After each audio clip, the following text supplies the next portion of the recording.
Welcome to 6.3 Trigonometry Part 1. We're dealing with sides today. So the first we need to know are three trig ratios. The first one is called sine. Now we're going to be dealing with this triangle for all three. We have angle A, B, and C. And we're kind of just going from the viewpoint of A in this question.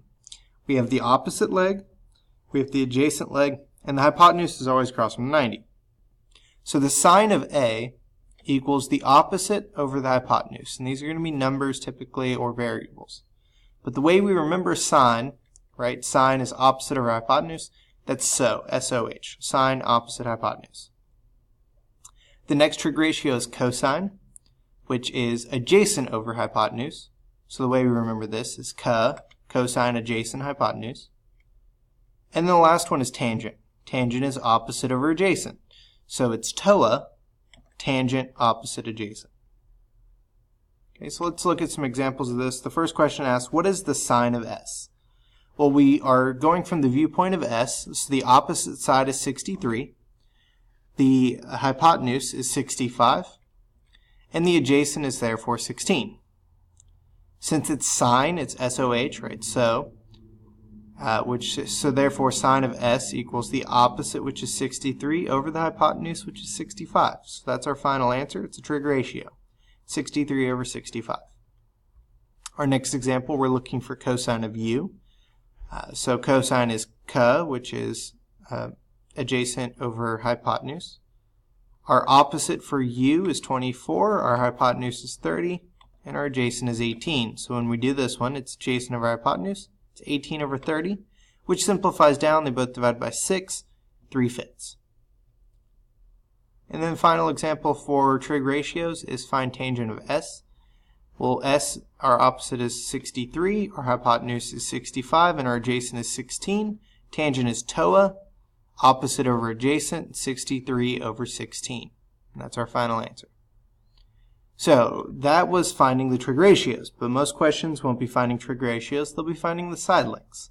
So we need to know how to find the sine, cosine, and tangent of anything, and we use the calculator.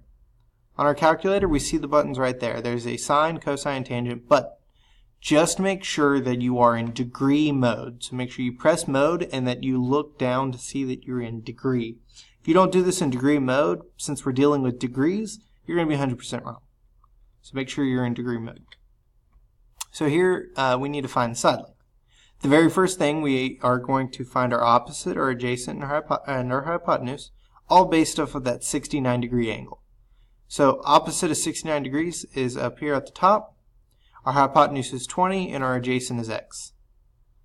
Because the opposite has no number or variable, we ignore it. We have adjacent, we have hypotenuse, so this is which is cosine. The cosine of 69 equals adjacent over hypotenuse, x over 20. And we're going to write this as a proportion. You always put the trig function over 1.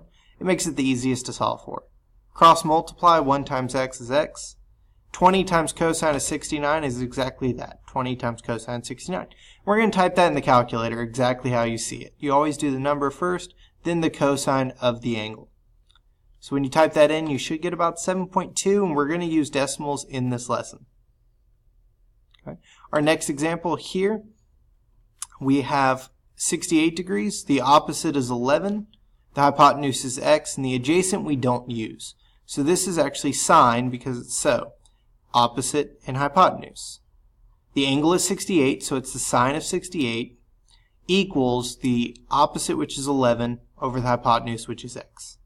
Put the trig function over 1, cross multiply and solve. We get x times sine of 68 equals 11. So to solve for x, we divide by the sine of 68, and that's how we're going to type in the calculator. 11 divided by sine 68, and you should get 11.9. So that is trig ratios finding sides.